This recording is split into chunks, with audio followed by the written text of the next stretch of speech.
అనంతపురం జిల్లా ఎంపీకుంట మండలం సోలార్ హబ్లో భూములు కోల్పోయిన రైతులకు పరిహారం చెల్లించాలని సిపిఎం చేపట్టిన కార్యక్రమం ఉద్రిక్తతకు దారితీసింది.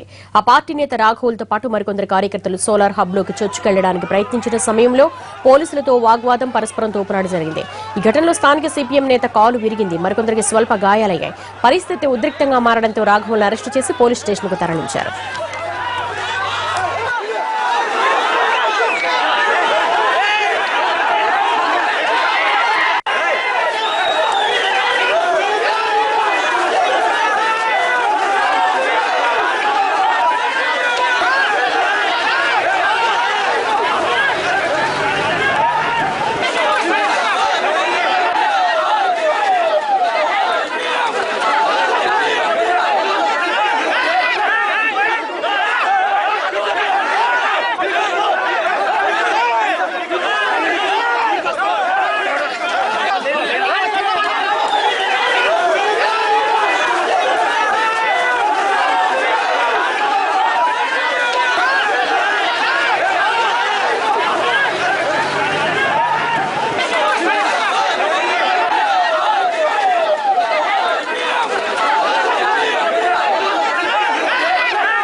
సోలార్ ప్లాంట్ యజమానులకు ఓడిగం చేస్తున్నాడా, వాడు మోచేత్తు నీళ్లు తాగుతున్నాడా, వాడికి ఏజెంట్ గా పనిచేస్తున్నాడా, లేకపోతే ప్రభుత్వ ఉద్యోగంగా పనిచేస్తున్నాడా అని చెప్పేసి నేను అడుగుతున్నాను.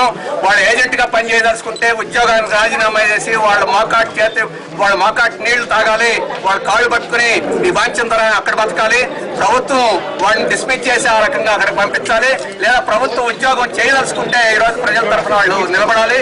ఈ రోజు పోలీస్ స్టేషన్ లో అలాగే రామకృష్ణ అనే కార్యకర్తని కాళ్ళు ఇరిగట్టు కొట్టి ఆ రకంగా ఈ రోజు చేశారు. వీళ్ళు యజమానుల ఏజెంట్లు, వీళ్ళు యజమానుల ఏజెంట్ల, ఈ ప్రభుత్వ యజమానుల ఏజెంట్ల తెలుసుకోవాల్సిన సందర్భం.